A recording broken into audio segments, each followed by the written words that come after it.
Welcome to our 1976 Cadillac sedan DeVille. Today we are working on a project, and it didn't occur to me to shoot the video until after I was halfway through, but we're going to go back and kind of recreate some things. We're going to replace the carpet. That's our main issue, but one of the other issues we have is the power seat wasn't working. You have no idea what a nightmare it is to get a power bench seat out of one of these cars if the power seat doesn't work. Turns out in diagnostic it's the motor. So I've got to get a new motor for the power seat. Those aren't commercially available, so I'm going to either have to rebuild the one that I have or find another one at a swap meet somewhere. That's not the point of this. The point of this is how to get the seat out. Oh, let's go look at the seat. Okay, the power seat is held on with 8 bolts. The first of the bolts are right at the front of the seat, which this is on the ground, obviously, not in the car. There's a bolt here. And then there's another bolt that is right in the track next to the seat. You can't get to that unless the seat's all the way back. Same thing on the rear. The first bolt is right here. Second bolt is inside the track, and you can't get to it unless the seat's all the way forward. That's awesome if this works. But if the power seat motor is no good, now you've got a problem. You need all the dexterity and tools of a guy building a ship in a bottle to come under the seat. And this seat was in the worst possible position. It was all the way down, which means you had about this much room, and it was all the way back. So you've got to get the bolts out of here, here, here, and here, and that drops the power seat transmission, which is on the closer to the passenger side, and the power seat motor, which is closer to the driver. You get those out, and then once you get those out, you can pull them out a little bit. These are the cables that run the gears on both sides of the power seat. You can pull those out a little bit, and they have this bracket on them, and this bracket is held on with 2 screws on the transmission. You're only going to be able to get to one of them. That's okay, because you can pull it, bend it back a little bit, and then these pop out like this. You just push it, and it pops right out. And then you can take that power seat motor, or the power seat transmission out, the cables. And what you need to do is you take a power drill, and you run this cable gently into the power drill as if this were a drill bit, and then very slowly you turn it one direction or the other until the seat starts to move. Now here's the trick to this. One of these will be clockwise, the other side will be counterclockwise. You really only care about the black cable. That's the one that moves the thing forward and backward. These are front tilt and rear tilt. You want to move it maybe 2 inches at the most on one side, then come over here to the other side and get this one and move it 2 inches, because if you do it, you're going to twist things and bend them, and it's never going to work right again. So don't do that. So very gently do that until you get the front seat all the way forward, and you can get to these rear pieces, and you're going to have to do it again and move it all the way back until you get to the front ones. And then with the help of a friend, you just lift the power seat out. Although it looks like there's a million connectors, this is all for internal stuff. This is the only connector that's connected to the actual car. There is a ground strap as well that is connected to the actual car. It is here, and it goes under this bolt right here, and that connects the motor to the ground. And then the seat comes out, and you can repair the power seat motor or the transmission. And through the miracle of time warping, it's now at least a month and a half since we made the beginning of this video. We now have a new replacement power seat motor. And this is the exact same model number. All the numbers match to the one we had before. So we're now going to take our power seat transmission and our power seat motor and all of our cables, and we're going to reassemble everything, put it all back together again. We've got the relay that we checked that we know works, and we're going to make the power seat work. And we're able to do it with the power seat out of the car, so it makes it a lot easier than when we took it out. Okay, first things first, that motor goes here in the left-hand corner of the seat. It's got the only 2 holes that have offsets and the motor has offset holes. Make sure you tighten these up really nice. You don't want to over tighten them, but you don't want them clunking around, and you don't want any play in the motor. Next up, we get the transmission hooked up, and we're ready to go. We take the power seat transmission, and we have these ends that are the retainers for the cable. We put it on there, screw them in with the screws, and now we are ready to insert this into the motor. You can see it into that transmission coupler right there. So you'll insert it into here. That will allow these two screw holes to line up with the two in the frame, and that whole thing will come together exactly the way that it's supposed to. And miraculously, the two screws that hold that bracket in are in there, and you have all kinds of room to make that happen. Whereas before, when we were taking it out, the floor was right here, and we had that much space to get in there and try to get all that stuff out. So now we've got all the room in the world to get everything together. So we've got our transmission in, our power seat motor in, and now we need to make our connections for our relay and our power seat transmission. So all of this octopus is going to have to get connected. The good news is everything fits in only one way, so it's nice and easy to do.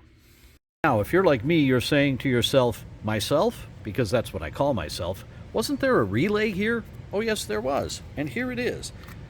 And why didn't you put it in when you put in the motor? And the answer is because I forgot, and now I'm telling you.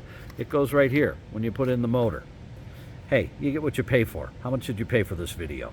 Well, you got your money's worth. All right, so the relay's in, and then there's a little deal here that's kind of cool. It's a bracket that it snaps in, and it's taped to the wiring harness, except the tape has gone out, so we're going to retape that, and then that plugs right into this hole right here and holds itself into place, and it doesn't have the wires laying down under the seat when the seat's going back and forth. It's pretty awesome. And there's a second one of those little wiring harnesses right here that plugs in right here, and it locks right into place and keeps your wires in where they're supposed to go. Click. So with everything all tucked in the way it's supposed to go, this is your supply wire that comes from the power for the car, and this is the ground wire that actually goes underneath. You'll recall when we did the carpeting, we bared a space, and that's because it goes right underneath here. It makes good contact with the car. This gets clicked into the wire that's sticking out from under the carpet, and we are ready to install.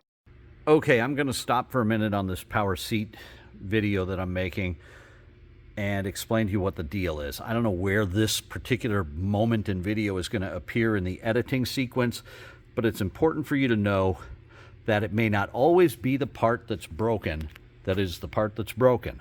Let me explain. This power seat did not work. You'd push it, you'd do whatever, absolutely nothing. So we checked to see if there was power. There was power going to everything we needed it to, so it appeared that it was the motor that was bad. We pulled the motor and bench tested the motor, and the motor was burned out. It was fried out beyond repair. So I got a replacement motor, bench tested it, and it flew down the road. It was absolutely fantastic. So my thought is, and while I was out, I rebuilt the power seat transmission, which you've already seen in the video. Or you may have seen it in another video. I don't know, again, how the editing is going to go, but the power seat transmission was rebuilt and it's flawless. Plugged everything in, and the power seat motor immediately started buzzing and not turning. So that tells me there's another problem. What was the problem? The other problem was the relay, which you can see the shiny new relay. You can also see the old relay that is the original relay, and this relay was bad. So I got the reproduction relay, which does not have the same ends on it as the original one, and I will have to make that work. But here's the problem. The new relay, which I happen to get from Original Parts Group, and it's not their fault, they don't manufacture them, they just sell them. It was poorly manufactured and didn't work when I plugged it in. So I took it apart, because I could have sent it back and they'd have gladly sent me another one, but it wouldn't have worked either because they're poorly manufactured. So I took the cover off of it, bending the little things, and I made it work. I happen to be a master electrician. That was my trade. I know how to fix a relay. I could have even fixed this relay, but I didn't feel like for 30 bucks, it was worth jerking around with rewinding a coil. So I adjusted it and made it work. If you have a problem with it and you get one that doesn't work, maybe drop an email and I'll consider doing a video about how to make them work. It's a small adjustment and it'll go back together. They just don't make them the way they used to. So that's where we were at. Now, put everything back together, click, click, the power seat won't move. The motor works, it barely turns, it just can't get out of its own way. So I thought, okay, did I not do the transmission right? No, I did the transmission right because I took all the cables off of it and the transmission spins like nobody's business. So then I tried taking the cables off and lubing and adjusting the cables, and they all work perfectly. So what's the issue? In the 30 years this car's been sitting, these jacks and jack screws haven't moved 1 inch, and they are just frozen in time. So this whole thing has to come apart. They have to be cleaned, they have to be lubricated. I'm gonna do that, but likely not on video because it's just too much work and too much time to have to take the video thing, but that's where we're at. Then we'll put it back together and it will work. The point being, it's not always the thing that you think is broken that's broken. It could be a cascading series of failures that cause the ultimate failure. So in our case, the motor was burned out. Why was the motor burned out? The relay was bad and caused the motor to be on all the time. The relay was bad. That caused the power seats to stop working. They froze in time, and now we have to redo all these jacks and screws and make this whole thing work again. So having taken the front jack screw off, I don't understand why it's not moving. The grease that's in there looks like bubble gum that's all wound around the shaft. So there's going to be some cleaning and re-greasing. And we've got the power seat back in this car. It's a two-man operation to put that thing in, so you got to have a friend to help you. Got the bolts all secured. Don't forget to use a torque wrench and torque them to the correct specification. That's in your service manual. We put the new carpet in. Also put down some plastic because this car is going to continue to be in our shop for a little while longer, and we don't want to mar up the brand new carpet. Put that nice sill plate back on there. We've got the rest of the sill plates to put on, but everything works out really well. We hope this video's helped you out in getting your power seat out of the car, repairing the things that are broken, and teaching you that it's not always the thing you think it is, and to look for different cascading things that could go wrong to make your seat work. We're the West of the Lake Region Cadillac and LaSalle Club in the Chicago area. We make these videos to help you fix your classic Cadillac if you want to do it yourself or if you can't find a mechanic willing to work on older cars. Please like and subscribe to our videos. The more you subscribe, the more videos we can produce. If you have any questions or would like us to make a video showing how to repair something on your car, please drop us an email at westofthelakeCLC@gmail.com or leave a comment below. We'll do our best to get back to you as soon as possible. Thanks for watching.